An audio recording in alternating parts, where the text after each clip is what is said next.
Hello friends, स्वागत करते हैं आप सभी का सितंबर सिल्पी होम साइंस क्लासेस में। फ्रेंड्स, आज हम लोग जो पढ़ने जा रहे हैं क्लास 6 का लेसन 10 पाक कला, इसको आज फिनिश करेंगे। चलिए शुरू करते हैं आज की क्लास। पाक कला। पाकशाला के प्रबंध। वह स्थान जहाँ आपके लिए खाना व नाश्ता पकाया जाता है उसे पाकशाला या रसोई घर के नाम से पुकारते हैं। पाकशाला में किए जाने वाले कार्य तो बाजार से वस्तुओं का आना, सामग्री का संचय होता है, भोजन बनाने की तैयारी की जाती है, भोजन पकाया जाता है, भोजन परोसा जाता है। पाकशाला में बाजार से वस्तुओं को खरीदकर उनका संचय किया जाता है। भोजन पकाने से पूर्व उसकी तैयारी और पकने के पश्चात भोजन परोसने का कार्य किया जाता है। आपकी पाकशाला दो प्रकार की होती है, एक भारतीय शैली और एक विदेशी शैली। देखिए, भारतीय शैली में क्या होता है कि इसमें ये बहुत ही प्राचीन शैली है। भारतीय शैली कैसी है? प्राचीन शैली है। इसमें भोजन पकाने की जो व्यवस्था होती है वो ज़मीन पे होती है।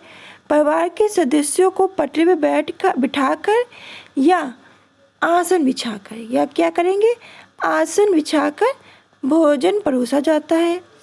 खाना पकाने के लिए चूल्हा क्या प्रयोग करते हैं? अंगीठी का, स्टोव का, गैस का प्रयोग किया जाता है। इस शैली में खाना पकाने का कार्य पटरे पे बैठकर किया जाता है। विदेशी शैली में क्या होता है? तो ये कैसी आधुनिक शैली है? कैसी है? आधुनिक शैली है।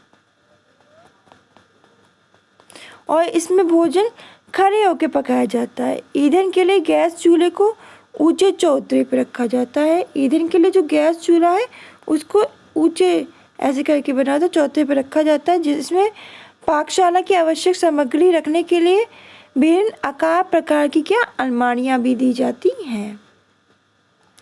साथ ही इस बात का ध्यान रखना चाहिए, जो पाकशाला का ना तो आकार बहुत बड़ा होना चाहिए ना ही बहुत छोटा सा होना चाहिए।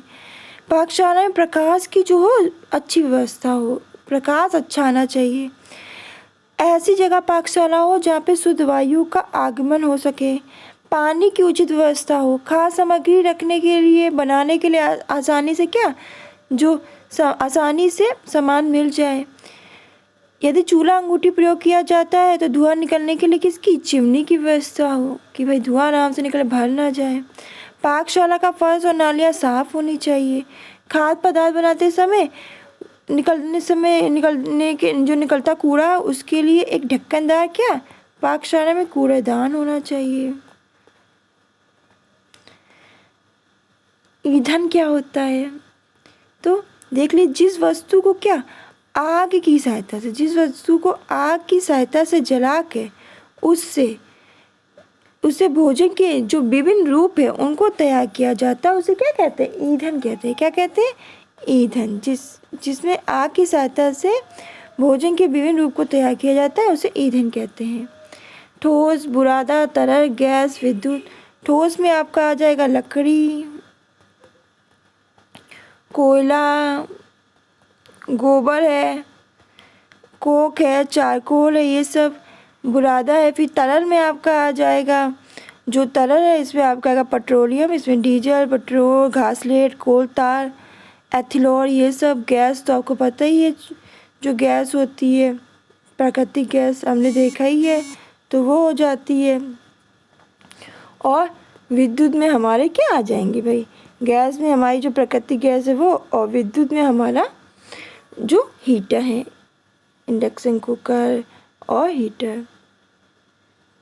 ठोस ईंधन किसे कहते हैं? देखिए, इसके अंतर्गत क्या लकड़ी है, कंडा है, पत्थर का कोयला, लकड़ी का कोयला आता है। इसमें क्या कहते हैं कि जो ठोस ईंधन का प्रयोग चूल्हे और अंगूठियों में किया जाता है। किसमें? चूल्हे में। ठोस ईंधन का प्रयोग किसमें? चूल्हे में और अंगीठियों में किया जाता है।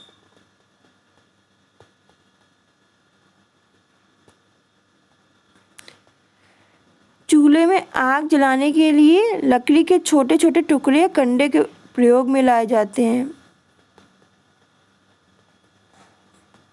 इसमें क्या करते हैं कि लकड़ी या कंडे रखने के पश्चात उसके ऊपर मिट्टी का तेल या कागज़ से माचिस से आग जलाई जाती है। किससे? या तो मिट्टी का तेल से या कागज़ में माचिस लगाकर आग जलाई जाती है। चूल्हे 3 प्रकार के होते हैं आपके, एक तो सादा या एक मुंह का चूल्हा और दूसरा 2 मुंह का चूल्हा, तीसरा होता है हैदराबादी चूल्हा। तो दिखा देते ठोस चूल्हा, ये सादा चूल्हा, ये आपका 2 मुंहा और ये आपका हैदराबादी। इसमें क्या होता है कि जो लकड़ी की छोटी छोटी टुकड़ियाँ कंडे के प्रयोग में लगा के क्या कंडे रखने के बाद मिट्टी का तेल या माचिस से क्या आग लगा देते हैं। फिर चूल्हा प्रयोग करने से पहले कुछ हमें सावधानी रखनी चाहिए। जो लकड़ी और कंडे हों वो क्या हो, सूखे हों। तेज जलाने के लिए आग तेज जलाने फुकनी का प्रयोग करना चाहिए। भोजन पकाते समय क्या सूती वस्त्र पहने भोजन पकाते समय। रसोई में ऊपर और रोशनदान होना चाहिए। धुआं निकलने के लिए चूल्हे में चिमनी लगी होनी चाहिए। चूल्हे पे क्या चिमनी लगनी होनी चाहिए। भोजन पकाने के बाद लकड़ी पे पानी छिड़क कर आग बुझा देनी चाहिए। फिर गैस का चूल्हा, इसमें क्या होता है, गैस का चूल्हा विज्ञान की देन है। किसकी देन है? विज्ञान की देन है।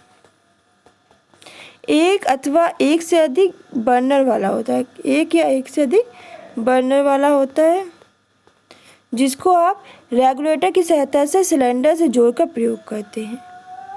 रेगुलेटर में एक नॉब लगी होती है, एक कैसी लगी नॉब लगी होती है जिसे ऊपर करने पर गैस चूल्हा तक पहुंचती है और नीचे करने पर गैस क्या होती है, बंद हो जाती है। फिर चूल्हे तक गैस नहीं पहुंचती है, फिर गैस ही नहीं जलेगी। देखिए, गैस चूल्हा प्रयोग करते समय हमें कुछ बातों का ध्यान रखना चाहिए वरना आग लग सकती है। पहले तो यह है कि गैस प्रयोग करने से पहले सिलेंडर का जो वाल्व है वो देख लेना चाहिए। प्रयोग करने के बाद जो गैस सिलेंडर का नॉब है उसे जरूर बंद कर देना चाहिए। गैस का चूल्हा सिलेंडर से थोड़ा ऊंचा रखा जाना चाहिए। गैस की जो रबर है, रबर वाली नली, पाइप, नॉब, बर्नर खराब होने पर तुरंत जांच के बदल देनी चाहिए। फिर आपका स्टोव है। स्टोव कैसा है? आपका तरल ईंधन के अंतर्गत आता है। याद रखिएगा, स्टोव आपका तरल ईंधन के अंतर्गत आता है। तरल ईंधन में मिट्टी का तेल प्रयोग में लाया जाता है। स्टोव विभिन्न प्रकार की होती है, जैसे आपका पंप वाला स्टोव,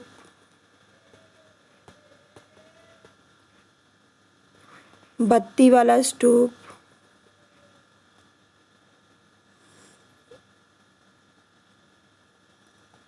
देख लीजिए, ये पंप वाला है और ये बत्ती वाला स्टोव, पंप और बत्ती वाला।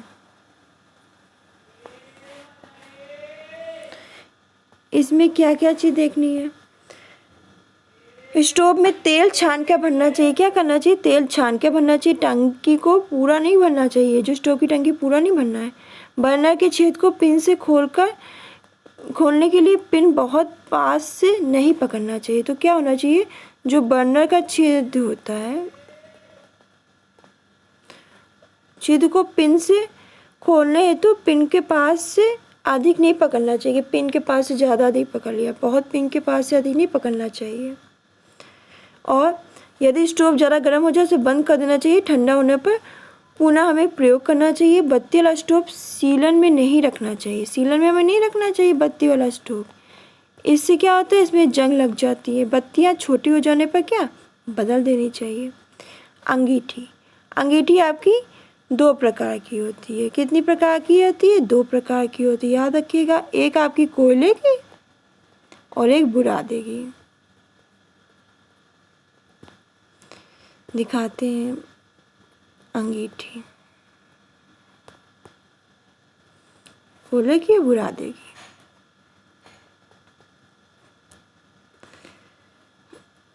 अंगूठी कोयले और बुरादे की जो अंगीठियाँ हैं, इनको प्रयोग करते समय इन कुछ बातों का ध्यान रखना चाहिए। पहला तो ये है, कोयले की जलती अंगीठी, जो कोयले की जो जलती अंगीठी को कमरे के अंदर नहीं रखना चाहिए। कमरे के अंदर नहीं रखेंगे। कोयले की राख को थोड़ी देर के पश्चात लोहे की छड़ से क्या करेंगे, झाड़ देंगे। बुरादे की अंगूठी को खूब अच्छी तरह से, जो बुरादे की अंगीठी को खूब अच्छी तरह से भरना चाहिए, जिससे बुरादा खाना पकाते समय ढीला होकर जल्दी से नीचे ना गिरे। खाना पकाने के बाद अंगीठी खाली कर देकर क्या करना चाहिए, खाना पकाने के बाद अंगीठी खाली करके पुनः जब भरनी हो तो ये बात ध्यान रखें कि निकले के बुरादे में कोई चिंगारी शेष ना रह गई हो, क्योंकि बुरादा धीरे धीरे सुलग कर आग पकड़ सकता है। फिर हीटर, देखिए विद्युत ईंधन से चलने वाले यंत्र में हीटर, टोस्टर आदि होते हैं। इनको जलाने के लिए तार में प्लग लगा के स्विच बोर्ड में एक सिरा दूसरा सिरा हीटर में लगा देते हैं। फिर स्विच ऑन करने पे हीटर का एलिमेंट लाल हो जाता है। एक बात का और ध्यान रखना चाहिए कि हाथ गीले होने पर हीटर का प्लग नहीं लगाना चाहिए। हीटर पर साफ बर्तन पोंछ कर रखना चाहिए। इसके पश्चात ही स्विच ऑन करना चाहिए। बिजली का तार जो हीटर से चलाने में सहायक हो, वो कटा ना हो। खाना बनाने के बाद हमें क्या, प्लग बंद कर देना चाहिए। फिर है आपका माइक्रोवेव और इंडक्शन चूल्हा। तो ये आपका बिजली का हीटर ही प्लग है। ये माइक्रोवेव और इंडक्शन चूल्हा, माइक्रोवेव इंडक्शन चूल्हा। अब इनको देख लेते हैं। तो ये चूल्हा खाना पकाने गर्म करने का विद्युत चलित है। इसकी सहायता से कम समय और श्रम में स्वादिष्ट खाना आराम से बन जाता है। भोजन पकाने के लिए इनके बर्तन भी अलग होते हैं। विभिन्न व्यंजन को बनाने के लिए इसमें लगी बटन की सहायता से समय निर्धारित कर दिया जाता है, कितने समय के लिए हमें इसको पकाना है, और ताकि भोजन जलने ना पाए। और चूल्हे में ना तो धुआं और ना ही आग निकलती है। बिजली की खपत भी जो होती है कम होती है और पर्यावरण को प्रदूषण से बचाता है। सबसे पहले इसको है कि गीले हाथ से प्लग नहीं छूना चाहिए बिजली का। दूसरी बात है, इन चूल्हों पे सूखे बर्तन रखने के पश्चात प्लग लगाना चाहिए। सूखे बर्तन रख के फिर खाना पकाने के बाद गर्म करने के बाद प्लग जो है बंद कर दे। चूल्हे से संबंधित बर्तन का ही प्रयोग करें। जो इस चूल्हे में जो संबंधित इससे रिलेटिव बर्तन है उसका ही प्रयोग करें। भोजन पकाएंगे स्वच्छ कपड़े से इसको पोंछ दे इस चूल्हे को। और जो इसकी सारी पुस्तिका मिलेगी उसमें दिशा निर्देश जरूर पढ़ ले कि कैसे यूज़ करना है।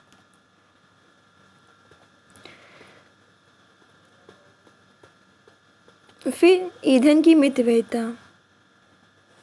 भोजन पकाने से ईंधन की भूमिका बहुत महत्वपूर्ण है। ठीक है, इस बात को ध्यान रखिएगा कि भोजन पकाने में ईंधन की भूमिका बहुत महत्वपूर्ण होती है। हमारे लिए नितांत आवश्यक है कि ईंधन व्यर्थ में जलकर नष्ट ना करे। हमें निम्नलिखित बिंदुओं को ध्यान में रखना चाहिए। इससे भोजन की बचत के साथ साथ धन की भी बचत संभव होती है। भोजन पकाने से पूर्व भोजन की संपूर्ण तैयारी अवश्य कर लेनी चाहिए। उसके बाद ही ईंधन जलाना चाहिए। यदि चूल्हे का प्रयोग करना हो तो 2 मुंह वाले चूल्हे का प्रयोग लाना चाहिए। इससे एक ही समय में 2 खाद्य सामग्री तैयार की जा सके। पत्थर के कोयले की राख में मिट्टी गोबर डाल के उसे बने गोले का प्रयोग कर हम कोयले की तरह कर सकते हैं। फिर आपका आता है कि गीली सूखी वस्तुओं के नाप तोल का ज्ञान। प्रतिदिन की खाने में वस्तुओं में कुछ सूखी कुछ गीली वस्तुएं सम्मिलित होती हैं। इसलिए आवश्यक है कि हमें गीली सूखी वस्तुओं के नाप तोल की जानकारी हो। तभी संभव है जब हमें नाप तोल के पैमानों का ज्ञान हो। इससे हम वस्तुओं को उचित मात्रा में प्रयोग कर सकते हैं और समय, श्रम और ईंधन की बचत कर सकते हैं। नाप तोल की पहले परिभाषा जान लेते हैं। तो क्या होता है, जब हम खाद्य पदार्थों की मात्रा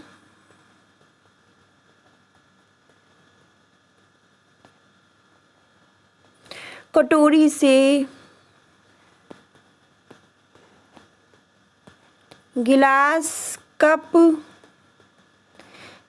से, कप से ज्ञात करते हैं तब उसे क्या कहेंगे, नाप कहते हैं। और इसी प्रकार जब खाद्य पदार्थों की मात्रा तराजू से ज्ञात की जाती है तो उसे तौल कहते हैं।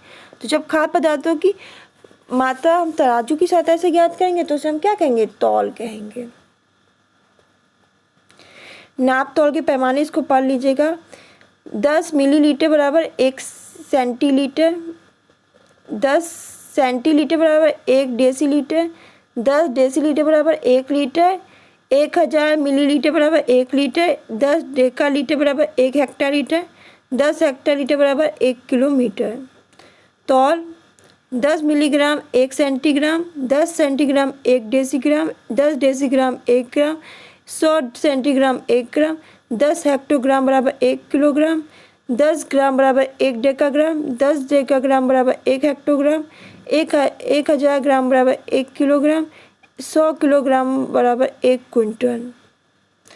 नाप तौल के साधन, तो खाद्य पदार्थ जैसे आटा, दाल, चावल आदि को नापने के लिए कटोरी का प्रयोग करते हैं। कप की सहायता से परिवार के सदस्यों के लिए चाय बनाने, दूध नाप कर डालने में अथवा सब्जी में पानी डालने में की जाती है। तरल ठोस खाद्य पदार्थ को नापने के लिए गिलास की सहायता लेते हैं। दूध, दही, चावल, दाल, आटा। सामान्यतः छोटे चम्मच का प्रयोग चाय, चीनी, हल्दी, धनिया, बड़े चमचों का प्रयोग घी, तेल नापने के लिए करते हैं।